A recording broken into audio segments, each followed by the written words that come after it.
In 1917, Russia was in a pretty bad state because of Bolsheviks and Germans. Throughout the year, the Bolsheviks were really the only ones with consistency in terms of what they were saying to the Russian population.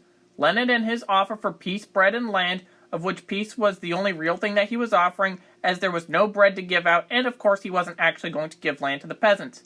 Meanwhile, all of the other Russian political factions in 1917 had differing views on how to run the war and the government, ranging from dictatorship and monarchy and to a bunch of other views such as democracy.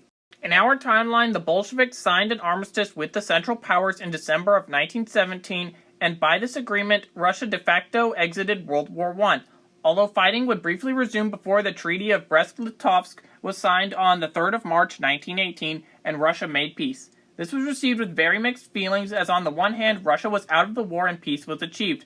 But on the other hand, Russia had given up so much of their territory to the Central Powers, who were very hated by the Russians. And now Russia officially entered a period of civil war between the White Army and Red Army. This brings me to the alternate history question which you clicked the video for. What if Russia never dropped out of World War I? But first, there are going to need to be several conditions in order to produce the situation where Russia stays in the war. First, the Bolsheviks are going to need to have their influence seriously scaled back, which could happen in a number of different ways.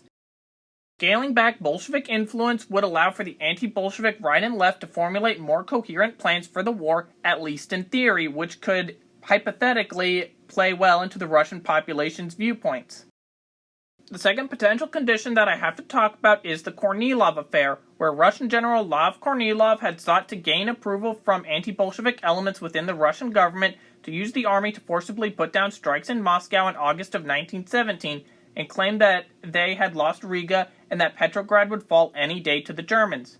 Kornilov then attempted a coup in September, which failed and resulted in more legitimacy for the Bolsheviks, as Kerensky turned to them to protect the Russian government, and Kerensky issued strong punishments for Kornilov and his officers. This would later come back to haunt Kerensky, as the military did not heed his request to defend the government when the Bolsheviks attacked in the October Revolution in 1917. So the condition here is that the Russian government approves Kornilov's August plan to conduct mass Bolshevik arrests, and it also theoretically would prevent the Kornilov affair from occurring the next month, as further Bolsheviks have been very weakened. But you never know. With this, it might make the Bolsheviks more popular. However, the government has shown its hand, and therefore the Bolsheviks have been arrested. So people might be less willing to join them. Lenin was also willing to concede to the Germans all the territory that Russia had lost, which wasn't even popular among the Bolsheviks, as the majority of them had wanted to keep lots of Russian land, and others even wanted to drag negotiations out for so long that they believed other revolutions would occur in Europe. So with this, the Russian government will exploit this by publicizing Lenin's unpopular viewpoints, and also in this timeline, many Bolsheviks will change parties due to disagreements over how to achieve peace with the Germans. Now that Russia remains in the war, what's going to happen on the Eastern Front, you might ask, and how will it impact the rest of the war? To start, things are going to remain extremely chaotic for the Russians, as in our timeline, there were even entire battles within the Russian trenches between themselves and the Germans who remained in their own lines. So keep that in mind for just how poorly things are going to be going in Russia for their performance against the Central Powers, as they're literally fighting each other in their own trenches.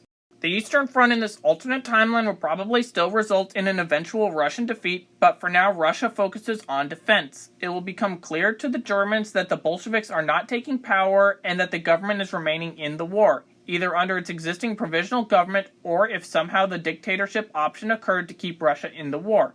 So when they launch Operation Faustschlag in February of 1918, Russia is still determined to stay in the war until they are eventually forced into a defeat in April or May of that year, just due to revolutionaries and Germans threatening to march on Petrograd and Moscow.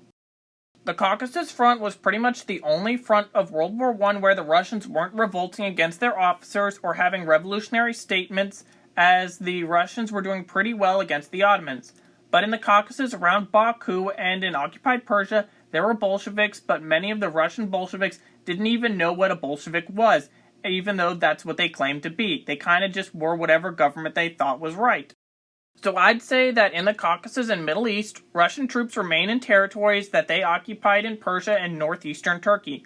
The Caucasus are also firmly in the anti-Bolshevik camp in this timeline, as Bolsheviks are severely weakened, and the Russians there are primarily against the Ottoman Empire and the Germans. So what happens in the rest of the Eastern Front mostly has little effect on them unless entire commands start ordering them to surrender their forces. An alternate German spring offensive likely doesn't happen only because German troops are remaining on the Eastern Front for an even further extended period of time. The Germans will be transferring some troops to the Western Front for a potential summer Kaiserschlacht, but I feel like the Germans might focus on a strong defense as the Americans are arriving in masses. But who's to say?